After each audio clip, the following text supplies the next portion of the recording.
Hello.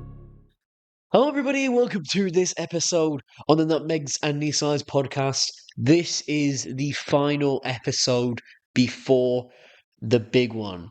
That is right. The Big Apple in the Big Apple. The World Cup final in New York, New Jersey is almost here. It's hours away. We're all excited. We're all anticipating this. Spain versus Argentina, and one of those nations will become world champions. So, in this episode, I'm going to use it to a bit of reflect on these two teams, these two national teams, before before we really get stuff underway. But before we do get into the two teams in the final, I want to touch really on this third place playoff because England won against France 6 goals to 4. I mean, that is some game of football. A moment of silence for everybody who missed that game. Because that is when a match finishes 6-4, let alone in a World Cup game in the knockouts, that late into the tournament, a third place playoff. Big credit. Saka, hat-trick. Elise breaks Pele's record for most assists in a World Cup.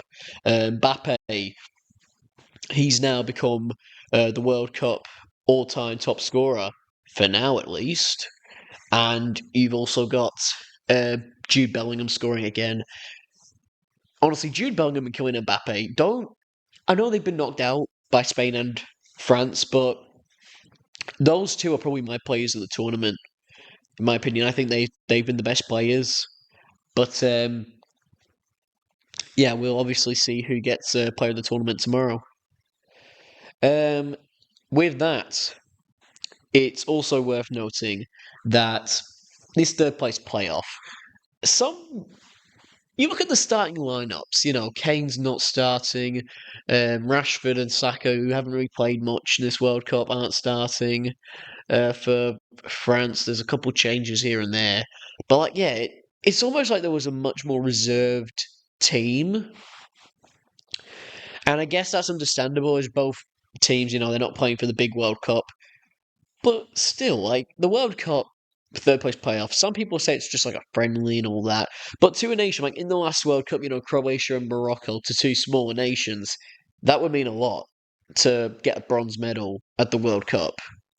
Obviously, when you're a nation like England or France, it won't mean as much when you've not only won the World Cup in the past, but you've also come so close to winning it this time round, and you obviously got favoured by a lot of people to get through to the final and maybe even win the trophy. It won't feel as good, but it's England's best World Cup run since they won it in 1966. Big games, exciting games, beating Mexico at the Azteca, beating France in the third place playoff by that 6-4 scoreline, beating Norway. Kane against DR Congo. It's a tournament for England fans. It's a tournament of good memories. And I think, we will look back on some of these games that have been played in this tournament and we will think, yeah, it was exciting. Didn't come home in the end, but it's lit some sort of spark, at least in terms of the players. We've got Jude Bellingham coming up, Anthony Gordon. Hopefully he can, look a bit stronger. He's gonna go to Barcelona now. We've got relatively young and upcoming backline in the defence. Declan Rice, great player. More great midfielders, to be fair. Rodgers, Eze, Mainu. I'm surprised Mainu didn't even play in this World Cup at all. But yeah, here's what it is.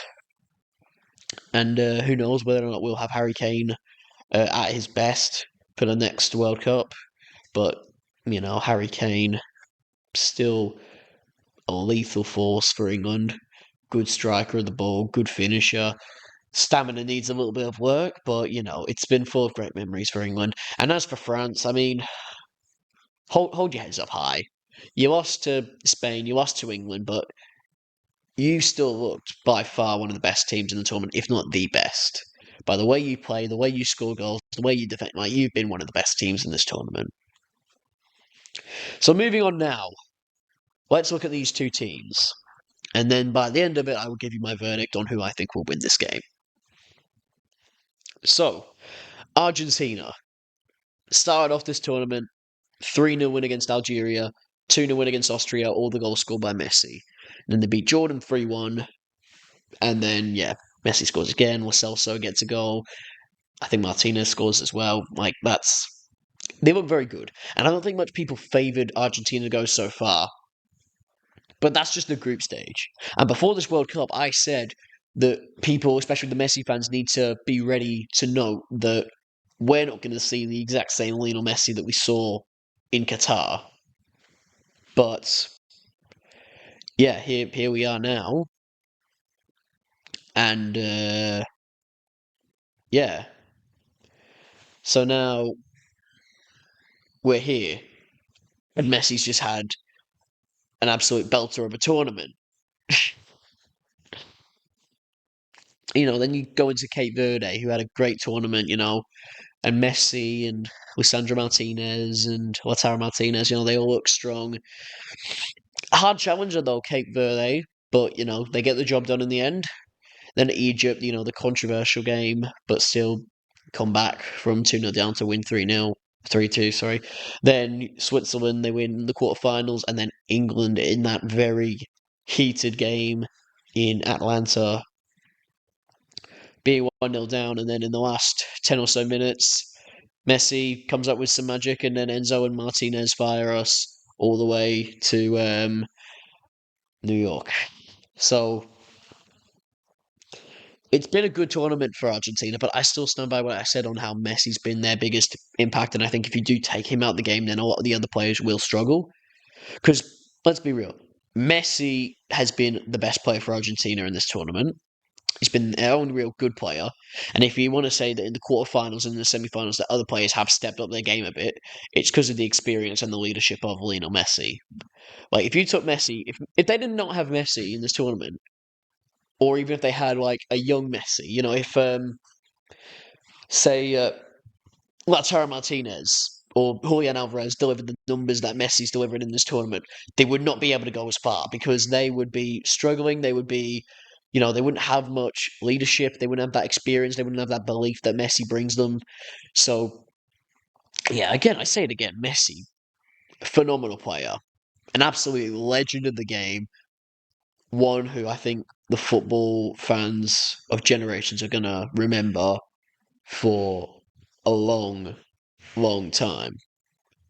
And I think this final, no matter what happens, the fact that he's gone from retiring from international football and then he's come out, shown that strength to win a Copa America, a World Cup, a Finalissima, a Copa America again, and he might be about to win a World Cup again.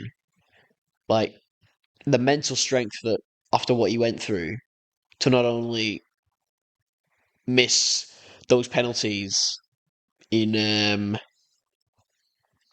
the Copa America finals against Chile, but also to say and be so confident that it was the end, that he wasn't going to play for Argentina again, and then to come back like less than a year later to play in the World Cup again.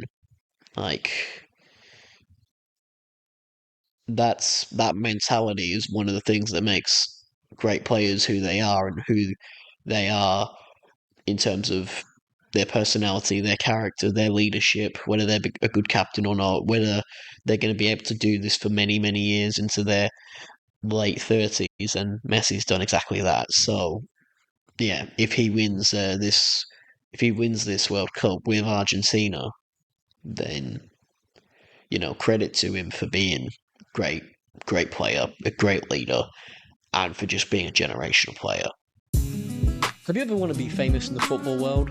We can't guarantee that, but we can guarantee you a chance to come on the Nutmegs and These Slides podcast as a guest, as a contestant for one of our many little mini games that we're going to host soon. Or if you've got any ideas for what you want to see on the Nutmegs and These Slides podcast, let us know. Leave a comment down below, or if you'd like, you can email us at nutmegsandtheslides@gmail.com for more information. Now, back to the show. So now you look towards our other finalist, Spain. I somewhat gave them a little bit less hope as well because, you look at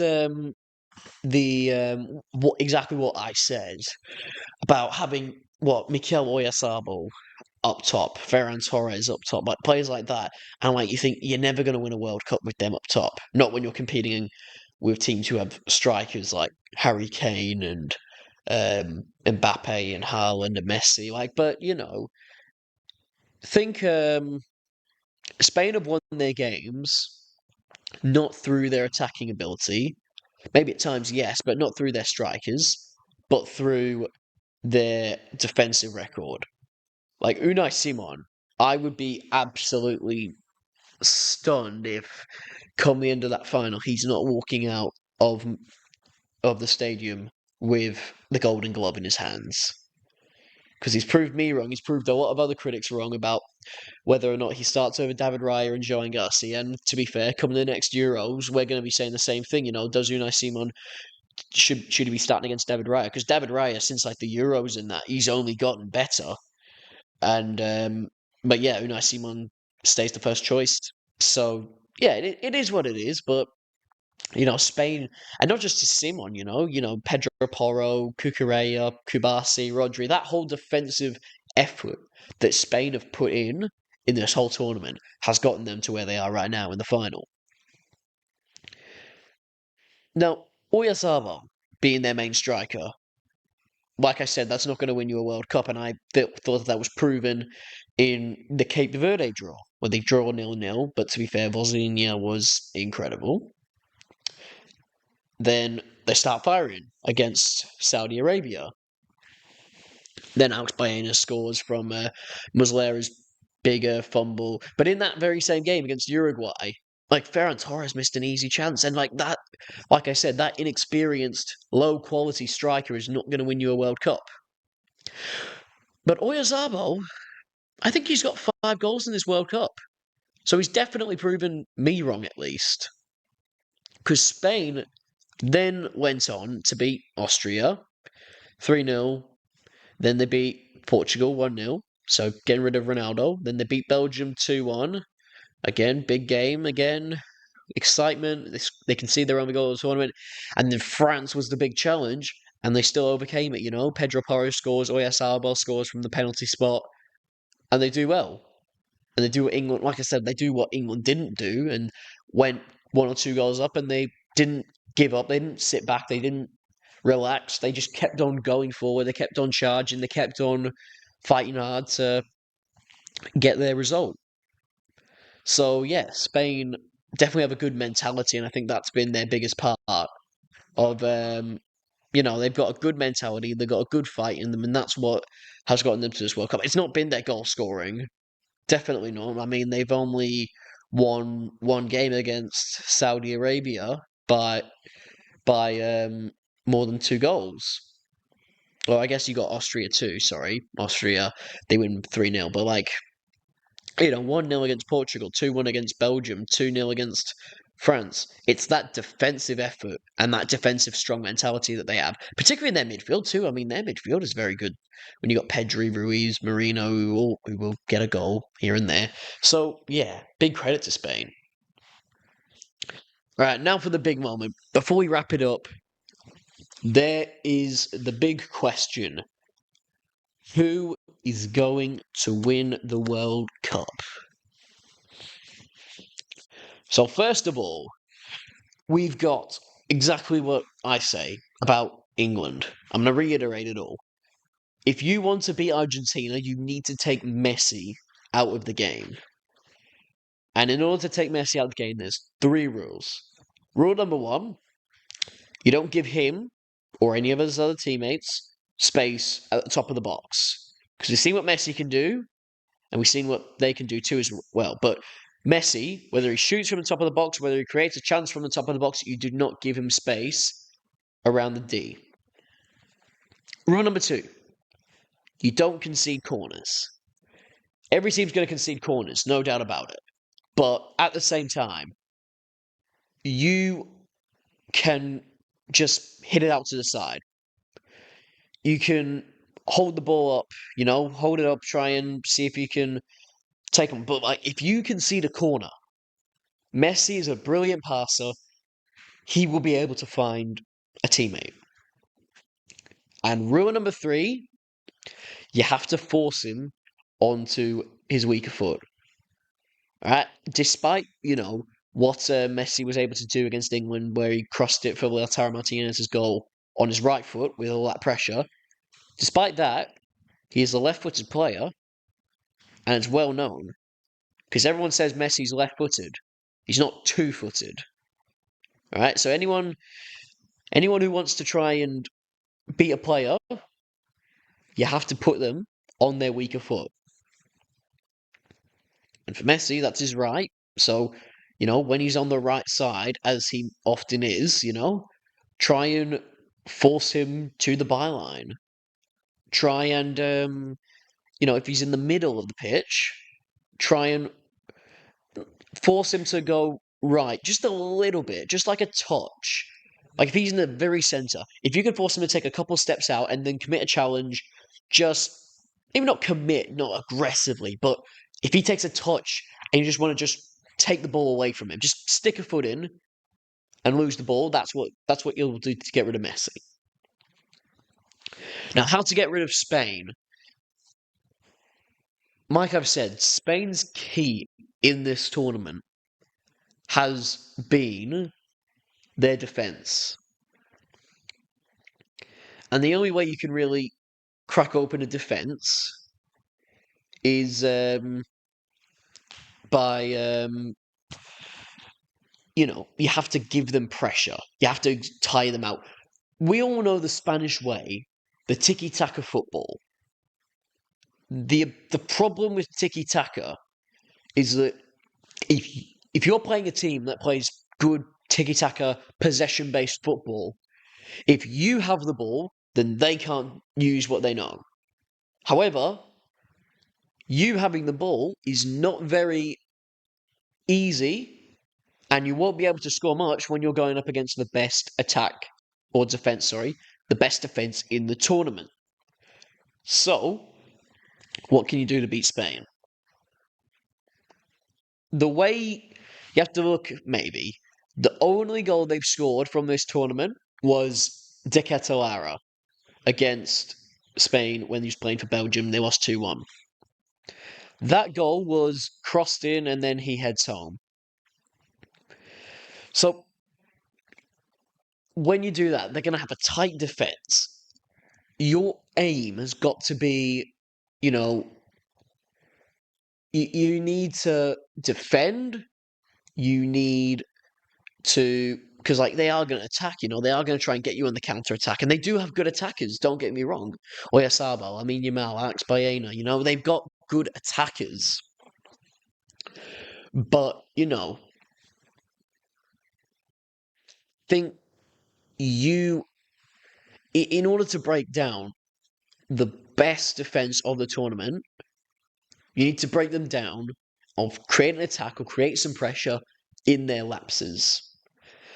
Because the way they got in against Belgium, the way that Belgium scored was they had a lapse in defence, Spain's fullbacks are a bit wide.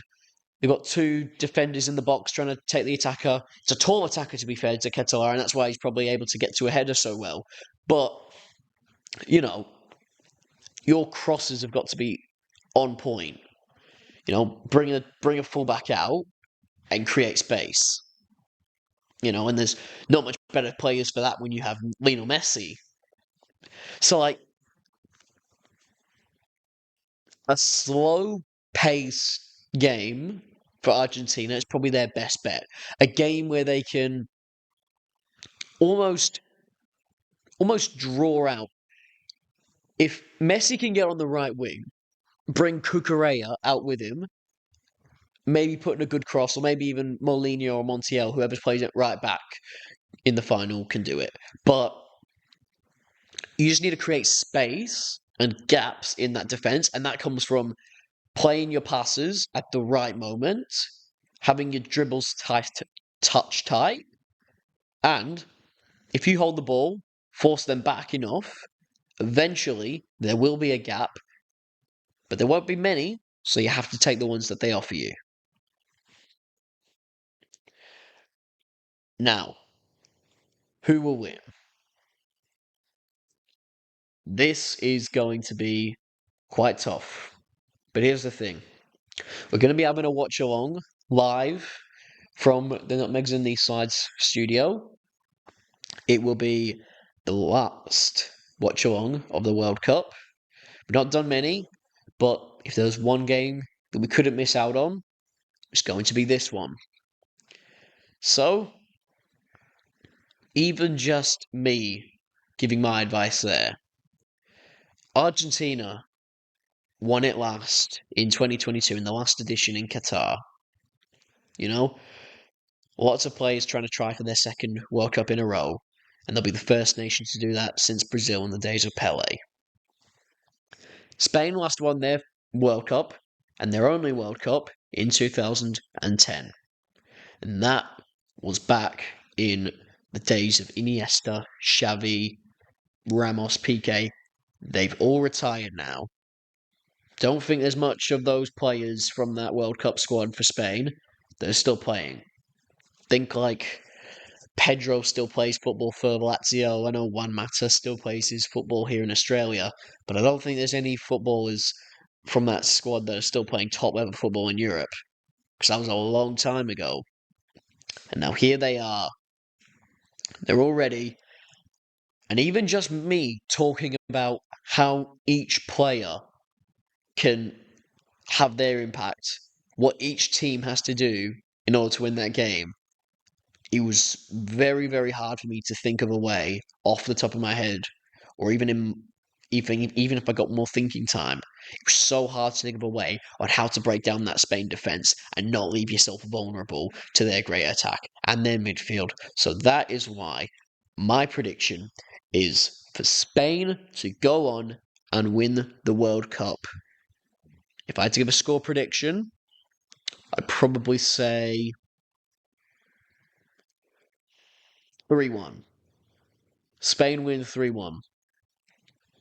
Oyarzabal gets a goal. He's got a very good record of scoring in finals. He doesn't win every final he plays in, but he always manages to get a goal. The Euros final, the Nations League final, the last couple Copa America finals that he's played in with Real Sociedad, he always finds a way to score. So I'm going to say Spain win 3-1, and that is that Spain World Cup champions. Thank you very much for listening to this episode. I hope you join us in the morning for the live watch along of the final. I'll hopefully see you very soon. In a bit.